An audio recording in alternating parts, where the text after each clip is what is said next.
guys, thank you so much for joining me on this video today. I thought I would make this video for everyone that's really bored at home and have nothing to do and want to maybe try something new. And I thought, what better time now than to learn how to do a headstand. So I love being upside down, and that's why I want to share it with you guys. So I'm going to give you guys 3 tips on what has helped me in my headstand and create a nice, balanced, strong headstand. So all you guys will need is a mat, and let's get started.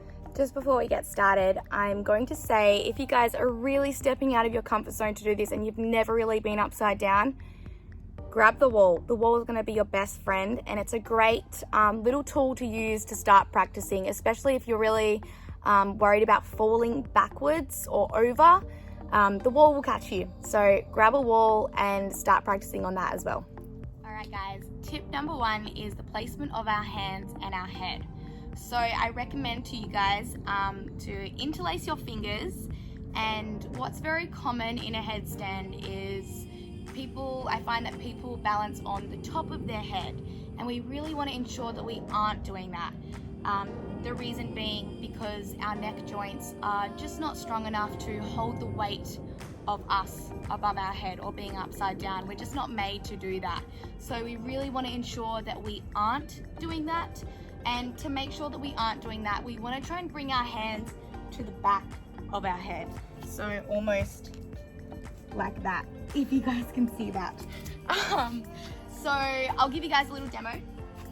So what you want to do in your first position of your headstand is you want to bring your forearms about shoulder distance apart, and then you're going to interlace your fingers. So it'll look a bit funny, it'll look like this. So interlace your fingers, and then you're going to pop your head, the back of your head, into your fingers, into your interlaced fingers.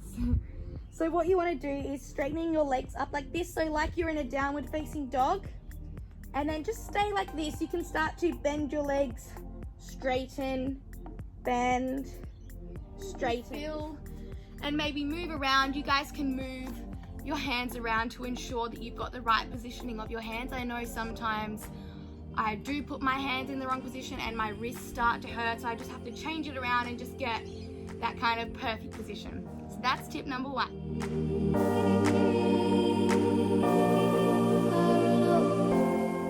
Alright, tip number 2, guys.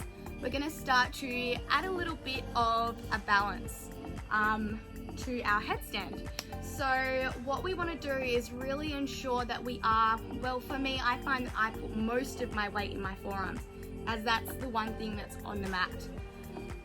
So what I try and focus on when I'm doing my headstand is almost like I'm pushing my mat away. So you're pushing against the mat with your forearms. So I'm going to get you guys to hop into your first position from tip number 1. So remembering elbows shoulder width apart, interlace your fingers, pop your head in, and then coming into that downward facing dog. And then I'm going to get you guys to bring your non-preferred foot up, and then we're going to push off our preferred foot.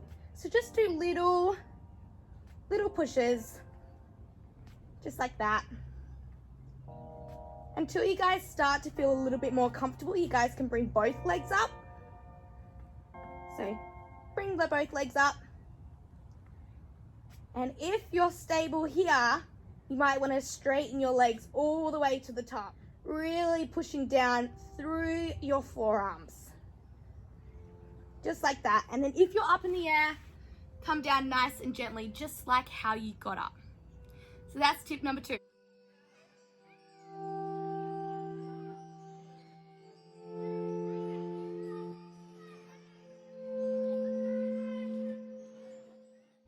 Alright, tip number 3 and our final tip. When you are up in your headstand, you really want to ensure that your core is locked on, that your abdominals are switched on.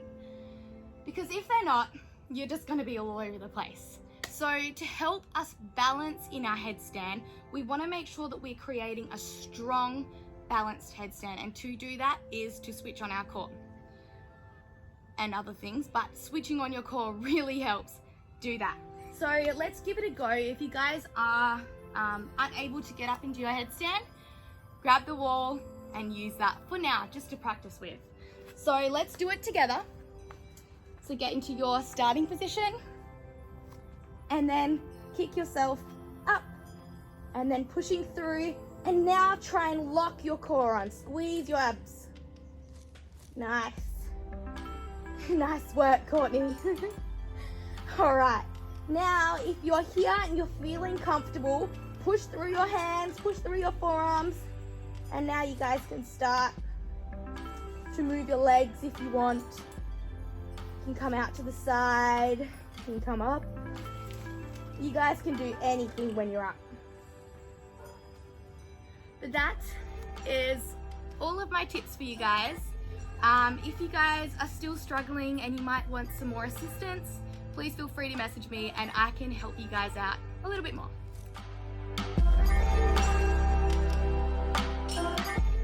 I hope you guys enjoyed this little video of how to do a headstand. I'm just going to add in there, please don't judge your practice. This does take a lot of practice. Some people can get it first go, and some people it takes ages. So don't judge, just keep practicing and just enjoy it. But thank you so much for watching, and I'll connect with you all soon. Mwah.